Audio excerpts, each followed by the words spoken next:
আমি পিন্টু লায়েক। আমি 3 মাস আগে এসেছিলাম এখানে, এখন 3 মাস শেষ হয়ে গেল। আমার ট্রেনিং এবার JW ম্যারিয়েট কলকাতাতে হবে। তো আমার বাবা আজ আমার সঙ্গে এসেছে। আজ আমি এখান থেকে চলে যাব।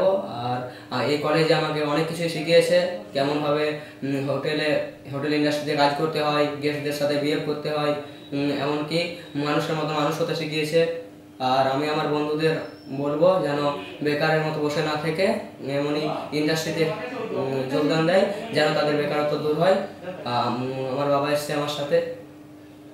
আমার বাবা আমার অবশ্যই সাফল্য কামনা করে। আমি এসেছি, আমি গণেশ লায়েক, পিন্টুর বাবা। ছেলেকে এখানে 3 মাস আগেই ভর্তি করে গিয়েছিলাম। আশা করছি ইনস্টিটিউটে ভালো শিক্ষা হয়েছে এবং এরপর যে উচ্চ জায়গায় অর্থাৎ কলকাতায় যাচ্ছে বা আরও উপরে যাবে, সেটা আশা করছি খুব ভালোর দিকে এবং ছেলের ভবিষ্যৎ আরও উজ্জ্বল হোক, সেটা আমি কামনা করি।